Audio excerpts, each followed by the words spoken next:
Hello student, last लेक्चरमध्ये आपण integrated rate law for first order रिॲक्शनची डेफिनेशन पाहिलेली होती.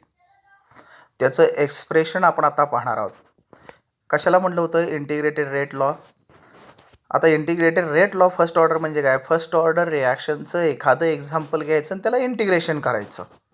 बरोबर आहे का? बघा, मॅथ्समध्ये तुम्हाला झालं आहे इंटिग्रेशन वगैरे, हे चॅप्टर तुम्हाला झालेले आहेत. सबस्ट्रॅक्शन, इंटिग्रेशन, बरोबर, काय असेल ती एकत्र करणे वगैरे, बरोबर. तर आपलं इथं बघायचं आता काय पॉईंट दिला आहे बघा. Integrated rate law for the first order reaction in solution. First ऑर्डरसाठी आपल्याला बघायचं आहे, पुन्हा झिरो ऑर्डरसाठी पण आपल्याला पाहायचं आहे. आता आपण फर्स्ट ऑर्डरसाठी ते इंटिग्रेटेड रेट लॉ का येतो इंटिग्रेशन केल्यानंतर त्याचं, ते आपण आता इथं बघणार आहोत. क्वेश्चन कसा असू शकतो त्याच्यावरती बघा. Derive integrated rate law for first order reaction. हे असंच झिरो ऑर्डरसाठी येऊ शकतं. इथं लक्षात बघा, सेकंड ऑर्डरसाठी येऊ शकेल. आपल्या सिलेबसला आहे पुढे, ते आपण बघूया. आता काय दिलं आपल्याकडं? फर्स्ट ऑर्डर कोणाला म्हणायचं? अशी रिॲक्शन आहे की त्या रिॲक्शनचा रेट हा रिॲक्टंटच्या किती कॉन्सन्ट्रेशनवरती डिपेंड असायला पाहिजे? एकाच कॉन्सन्ट्रेशनवरती रिॲक्टंटच्या डिपेंड असायला पाहिजे. म्हणजे रिॲक्टंटच्या कॉन्सन्ट्रेशनवरती किती डिपेंड असेल? एकाच रिॲक्टंटचं कॉन्सन्ट्रेशन घ्यायचं. मग त्याच्यामध्ये रिॲक्टंट कितीही असू द्या, फक्त आपल्याला काय मतलब आहे तर एक रिॲक्टंटचं कॉन्सन्ट्रेशन घ्यायचं आणि त्याच्यावरती रेट ऑफ रिॲक्शन डिपेंड असेल तर त्याला फर्स्ट ऑर्डर म्हणायचं. दोन्हीवरती असेल तर सेकंड ऑर्डर. मागे एक्झाम्पल आपण बघितलेले आहे. तसं आता आपल्याकडे रिॲक्शन दिलेले आहे. It gives product. It gives product. आता प्रोडक्टचा आपण संबंध घेणारच नाहीत का? तर रेट लॉ म्हणले आपल्याला. रेट लॉ हा आपण काय सांगितलेला आहे आठवत आहे का बघा आपल्याकडं?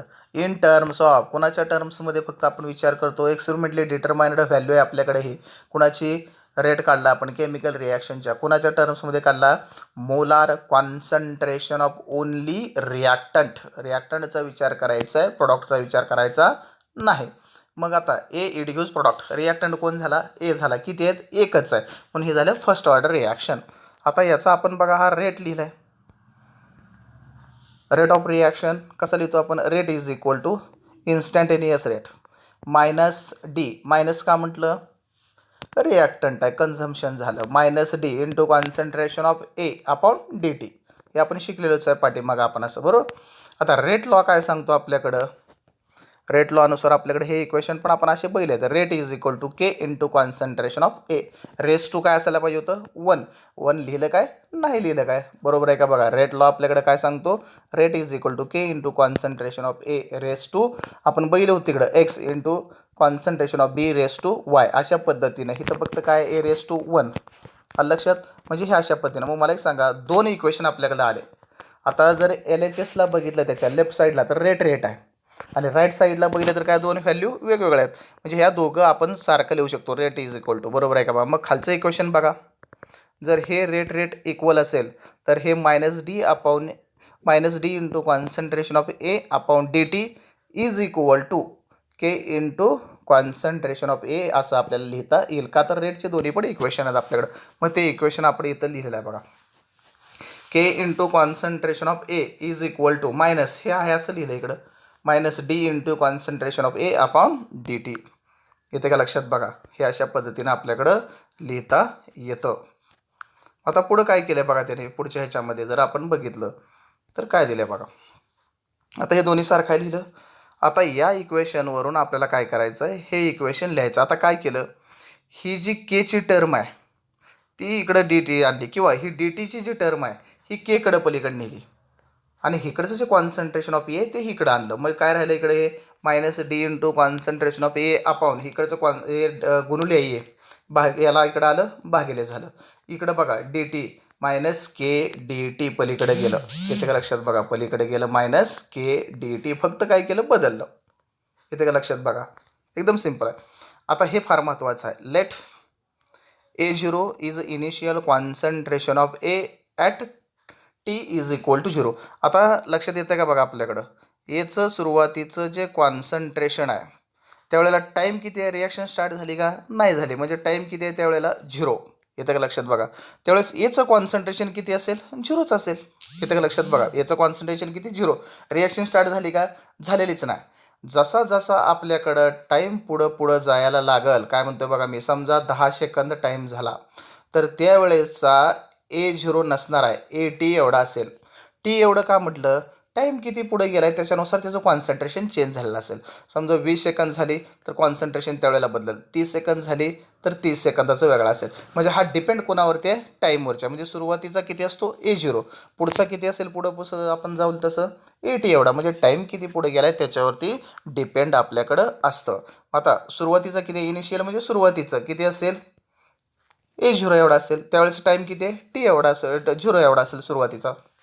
आता पुढं काय म्हणलं बा, and AT is a concentration of AT पण इज कॉन्सन्ट्रेशन आहे बघा. ॲट कधी? T is equal to T. T म्हणजे काहीतरी टाईम पुढं गेलेला आहे. म्हणजे सुरुवातीचं किती? A0. AT याचा अर्थ काय? किती टाईम आहे तेवढ्या याचं. मग आता integrating equation within limit A0 to AT and time 0 to T. इथे का लक्षात बघा, integrating equation within limit A0 to AT and time 0 to T. हे काही संबंध आपल्याकडे याचा नाही, हे टर्म आपल्याकडं वेगळे आहे. मग आता काय करायचं? इंटिग्रेशन फक्त टाकायचं. कुणाला इंटिग्रेशन टाकायचं? याला. आता इंटिग्रेशन टाकत असताना कुणाचा संबंध ह्या सांगितलं आपला? A0 टू AT आणि 0 टू T. म्हणजे कॉन्सन्ट्रेशन कुठून कुठपर्यंत घ्यायचं? 0पासून पुढचा काय टाईम असेल तो A0 ते AT आणि टायमाचं काय घेतलं आहे आपल्याकडे लिमिट? 0 to T. सुरुवातीचा टाईम किती आहे? 0. त्यावेळेचं कॉन्सन्ट्रेशन किती आहे? A0. पुढं टाईम किती झाला? T एवढा. पुढं कॉन्सन्ट्रेशन किती झालं A0चं? AT एवढं. तर हे दोन लिमिट आपल्याला तिथं टाकायची आहेत. मग आता हे इक्वेशन आपल्याला फार महत्त्वाचं आहे बघा. आता हे आहे असं आपण लिहिलं, D into concentration of A upon concentration of A. याचं लिमिट काय असेल? इथं का लक्षात बघा, याचं लिमिट काय आहे बघा. आता इथं concentration of A0 to concentration of AT. याचा अर्थ काय? इनिशियलपासून फायनलपर्यंत. आणि हे सोडवत असतो कसं आपण? जर इंटिग्रेशन काढायचं म्हटलं तर आपण काय करायचं त्याला? Final minus initial. आता इकडं बघितलं आता इकडच्या राईटला हे मायनस KDT इंटिग्रेशनचं हे साईन आपल्याकडं आहे असं. आता याचं काय आहे आपल्याकडं? 0 टू T. हे काय येईल आपल्याकडं आता? 0 टू T. येते का लक्षात बघा? 0 टू T का म्हणलं आपल्याला? हे टायमाचं आहे इकडचं, हे इकडचं कॉन्सन्ट्रेशनचं आहे. आता याचं इंटिग्रेशन केल्यानंतर काय मिळतं बघा आपल्याला? आता हे इंटिग्रेशन केलं याचा अर्थ काय असतं? सोडवलं म्हणजे फायनलमधनं इनिशियल वजा करायचं. फायनल काय आपल्याकडं? इनिशियल काय? A0. फायनल काय आपल्याकडं? AT. पुन्हा टायमाचं बघितलं तर सुरुवातीचा टाईम किती आहे? इनिशियल 0. पुढचा टाईम काय आपल्याकडं? T एवढा. आता फायनलमधनं इनिशियल वजा करायचं आहे. मग फायनल कॉन्सन्ट्रेशन काय आपल्याकडं? AT. इथं का लक्षात बघा, त्यातनं आपल्याकडे हे पुढं सोडवायचं आहे.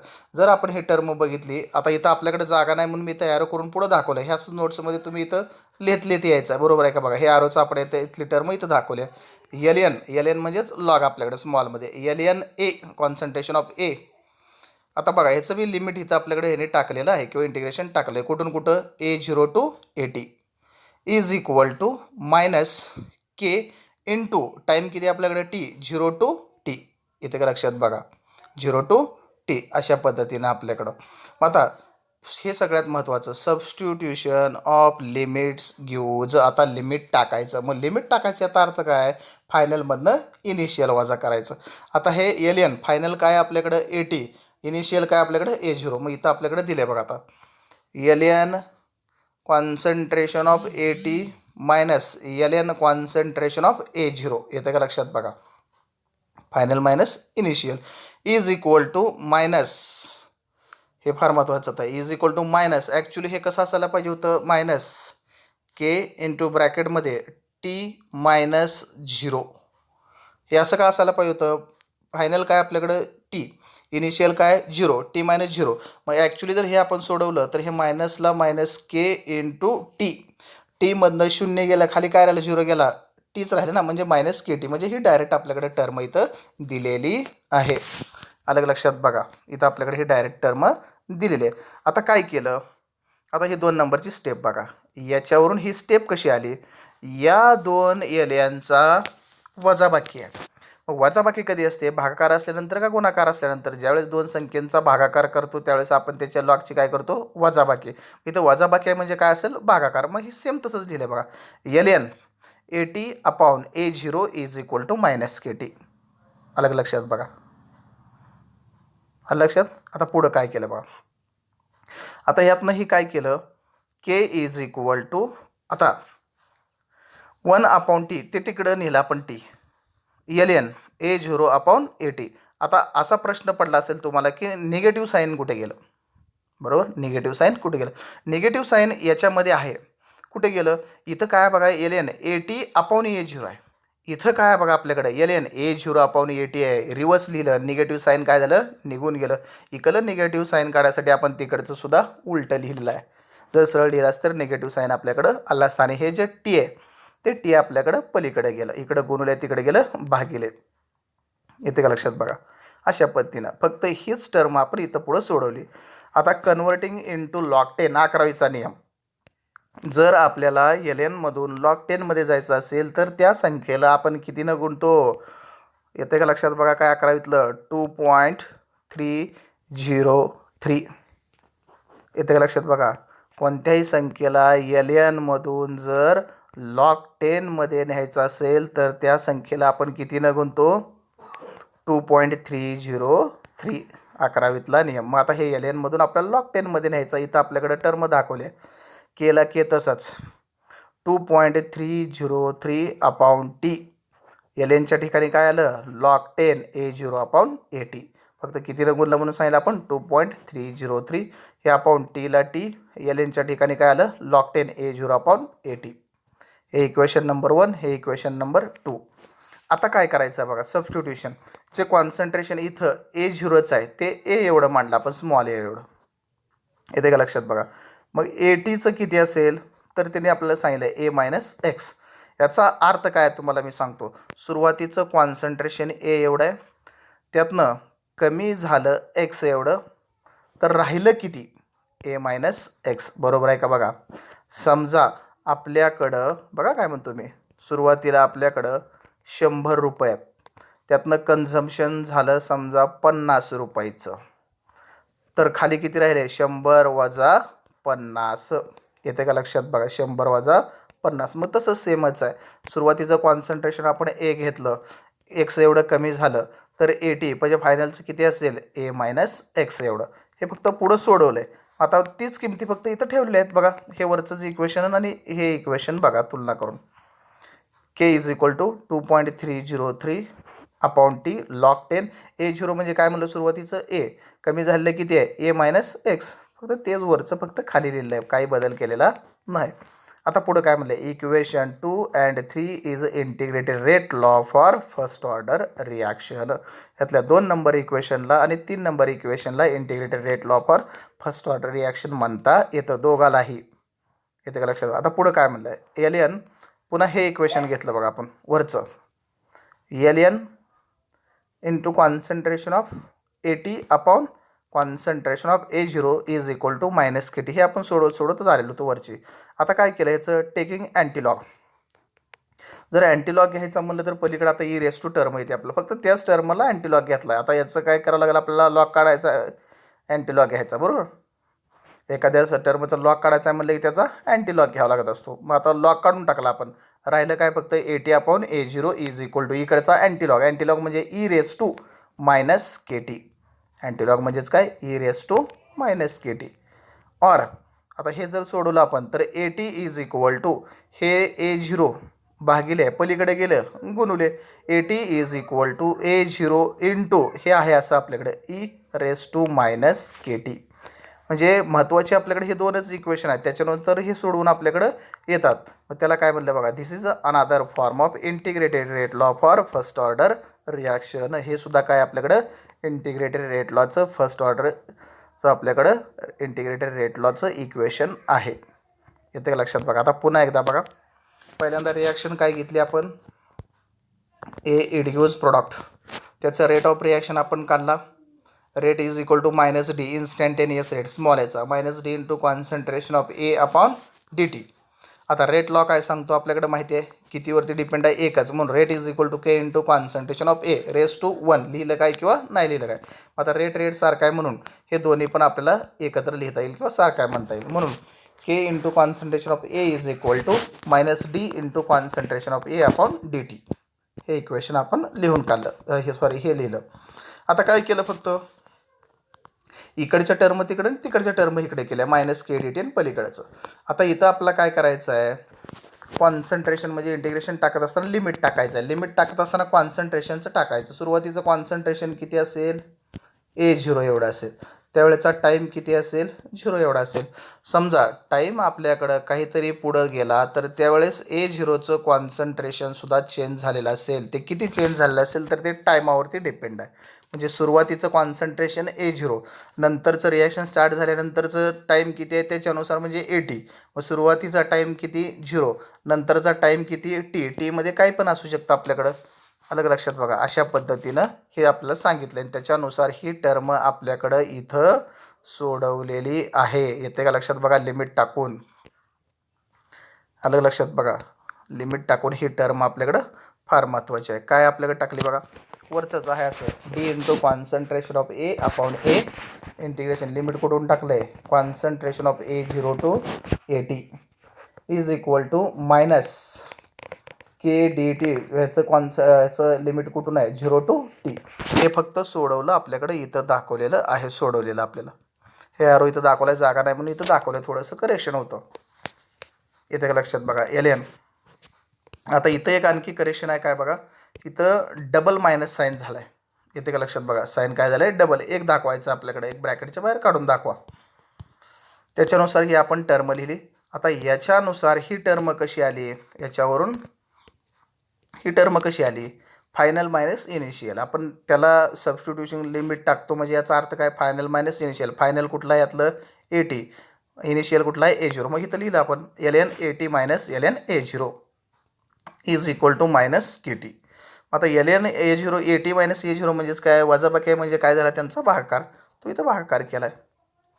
आता याच्यानुसार फक्त इथं काय केलं आहे बघा, ही टे इकडं गुणुले आहे, पलीकडं गेलं भागिले, मग इथं भागिले आणलं आहे.